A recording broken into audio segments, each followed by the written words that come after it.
Hello guys, Merry Christmas.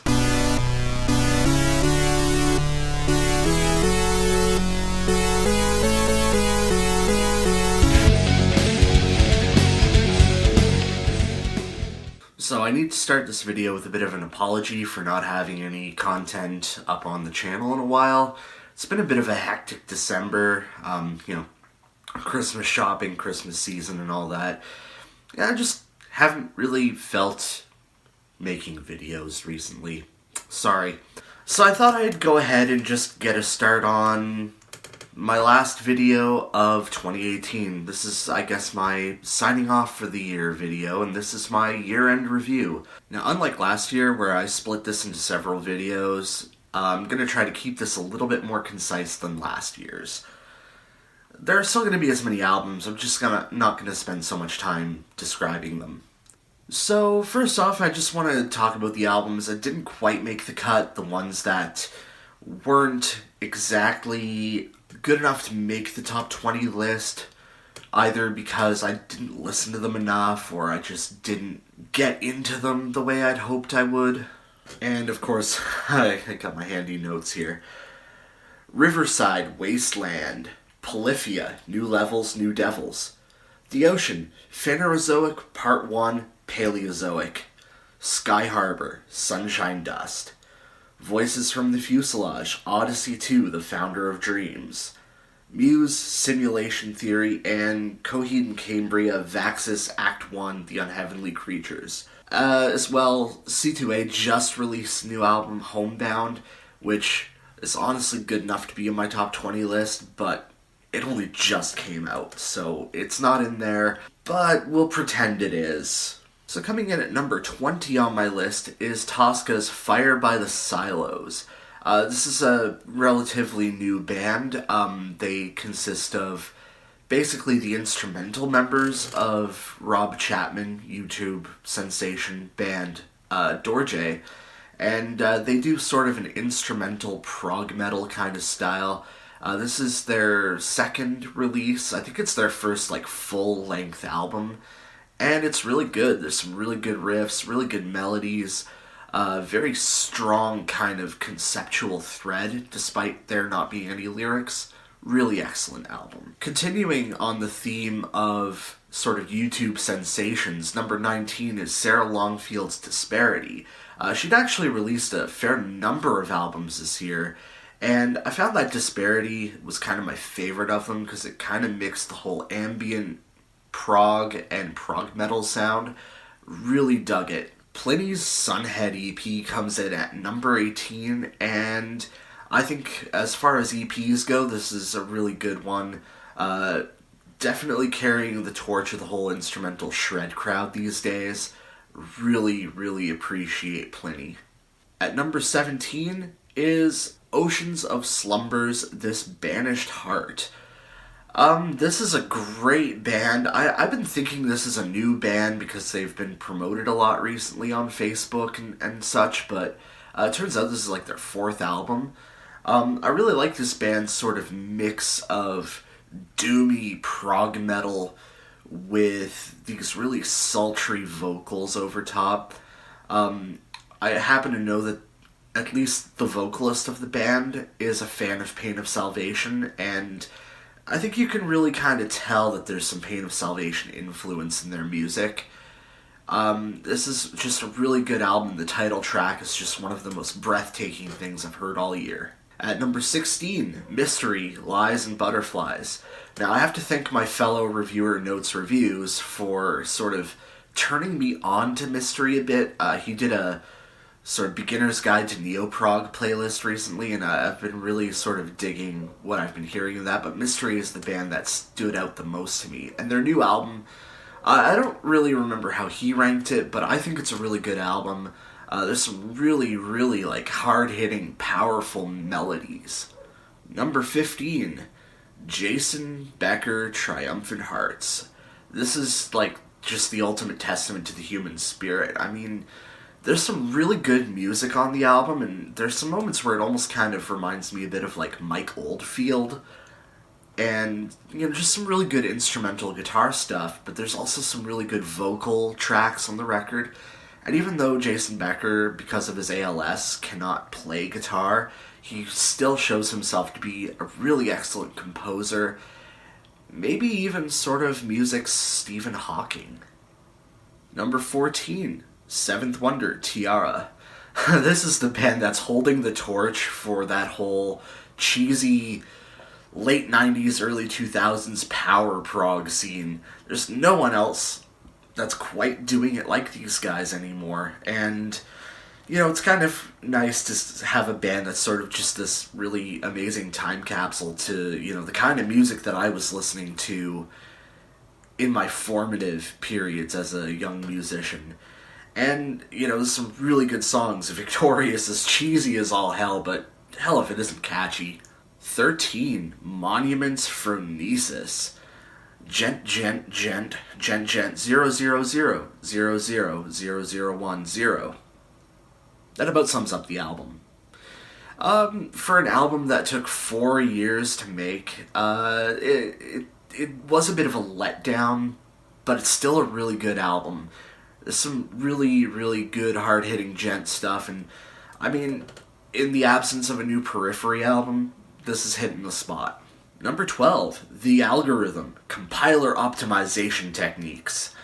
This album was a bit of a surprise to me. I actually caught The Algorithm live here in my hometown of Sudbury a couple years ago, and you know, I was kind of blown away by them. That whole mix of like EDM and prog metal, and they really upped the ante on this record with longer songs, more intense keyboard playing. I was listening to this album quite frequently at work over the last month, and it's just so much fun. It's the kind of music that if I had like a nightclub, that would be what I'd be DJing. Number 11, Joe Satriani, What Happens Next. Another really good, respectable, instrumental shred guitar album. I think Joe kind of lays back a little bit, maybe even a little too much on this record. He's kind of going for a bit more of the blues rock aesthetic. It suits him. There's some really good songs like Catbot. I think it's Invisible it's called. That was a really good one too. But yeah, it's just a very energetic, rocking album, and it's full of just really great Joe Satriani guitar moments. Alright, so now we get into my top 10. And at number 10, we actually have an album that just slid into the top 10 by the strength of one song. I can't believe that it's actually in the list, but Church of the Cosmic Skull's new album, Science Fiction, is... that's probably like the greatest example of like retro, Deep Purple, ELO, kind of proggy stuff that I've heard in a while. I'm not really into psychedelic music, but this album is great. And the one song that really did it for me was the single Cold Sweat. It's a little repetitive, but man, that's one of those songs that just gets into your bones. Number 9, Between the Buried and Me, Automata Parts 1 and 2. I'm gonna admit it, this album was actually a bit of a letdown. I don't even know why it's in my top 10 list now that I think about it, but it is a good record. It does have some of Between the Buried and Me's best work since Colors, particularly the tracks Condemned to the Gallows and Millions. Those are just incredible songs. But I think overall, if the whole album had just kind of come out as one release, I might have been a little bit more into it. This whole waiting 6 months for the second half of the album to drop, it kind of turned me off a little. Number 8, Steven Wilson, Home Invasion, live at the Royal Albert Hall. Now, I don't typically put live albums in my top 10 list. This one's a little special, though, because I actually got to see basically the exact same show in Hamilton, Ontario. And, well, I already did my review of the concerts. It was a great show, and the DVD is amazing. I mean, I've already got a review of it up if you want to check it out, but it is a really good live album. Probably gave me a whole new respect for a lot of the To the Bone material that I didn't have before. and even kind of turned me on to some of his stuff from Hand Cannot Erase, which was actually an album I kind of didn't like at first. Now I'm really into it. At number 7 is another album that kind of got in on the strength of a live performance, and it's Camelot's The Shadow Theory. I almost didn't want to like this album at first, and, really this kind of music's more my girlfriend's thing, but we went to go see Camelot in Toronto back in, I think it was April or May, and they put on a hell of a show, and I ended up buying this album as well as Battle Beast's Bringer of Pain on vinyl, and these are really, really good albums. But I'm singling out Camelot's record because, there's just a lot going on. I think Thomas Youngblood kind of brought back some of the really interesting guitar playing that kind of made the band's earlier material better. I kind of found like the instrumental stuff was a little lacking on their last 2 records, so it's just really good to hear the guitars in the forefront again. Number 6, The Sea Within, their self-titled debut. I've been hearing some negative opinions about this album from a lot of prog reviewers, and I just don't see it. I think this is a really solid release, and, of course, I'm going to give anything with Daniel Gildelow on vocals a glowing review, but some of the songs on this record are just tremendous. An Eye for an Eye for an Eye is probably one of my favorite songs overall of 2018. Ashes of Dawn, I believe it's called, the first single. Just really, really cool, kind of heavy, hard-hitting track. Probably the best sort of traditional prog release I've heard all year. Number 5 is another album that really took its time to grow on me, and that's Tesseract's Sonder. I found this album kind of a little grating at first. It was too simple, too ambient. But the more I listen to it, the more I kind of find the secrets that it's hiding. The little riffs and little lead guitar parts that I didn't notice the first time I listened to it. And yeah, it's taken a while, but the album's really growing on me. It's definitely one of the best sort of prog metal releases of the year. Number 4, Duran Gray's The Insulated World. I knew Duran Gray was not going to let me down, and this album, it's heavy, but it's melodic.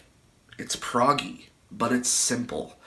It's a little bit of everything that I like about Duran Gray's more recent music, and it did take a little bit to grow on me as well, but it has some of their finest music. The production is a little weak, but I can gloss over that. Alright boys, hold on to your Bailey's coffee. We're in the top 3 now. Number 3, Haken, Vector. I wanted to rank this album a lot higher, but I kind of miss the guitar solos. I kind of really miss the guitar solos. If only there were more guitar solos. But the new album is great. It's a lot heavier than Affinity, a lot heavier than some of their previous works. You can really tell that Adam Nolly Getgood was really kind of pushing the mix to more of a bass-heavy, chunky riffage kind of sound, and it's magnificent. There's some really good songs on here, like The Good Doctor, Veil. The instrumental Nil by Mouth is kind of this generation's Dance of Eternity. A Cell Divides closes out the album really well. It's just one of the finest albums that came out this year. Number 2, this album was a big surprise to me, and when it first dropped, I was asked to do the review for UltimateGuitar.com, and I was a little skeptical at first because I'd never really listened to his music, but after I checked it out, this album changed my life, and that's Andrew WK's You're Not Alone.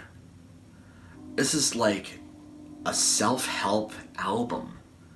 Absolutely one of the most positive, inspiring, life-affirming pieces of music I've ever heard, and it's just so huge and grandiose and bombastic bombastic, and it's so full of energy and so full of life. I can't believe I never got into this artist sooner. It's probably just, I wanted this to be my album of the year, I really did, but I heard a better album. And that's all there is to it. If I hadn't heard a better album, this would have been my album of the year. Alright, so now we get to album of the year. My number one record.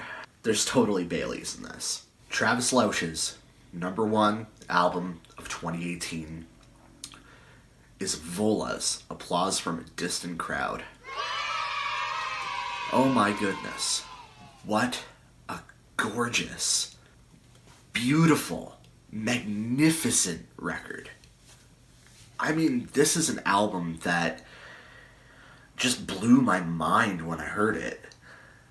The first song that I heard from it, Alien Shivers, actually was one of the few genuine moments in music in 2018 where I got the shivers listening to it. The riffs, the production, the ambience, the melodies, the way everything mixes together on this record is just so perfect. And this is a bit of a personal aside, and this is probably going to lengthen the video a little, but I find that this album is the closest I've heard out of any new record to the kind of music I want to make myself with a band.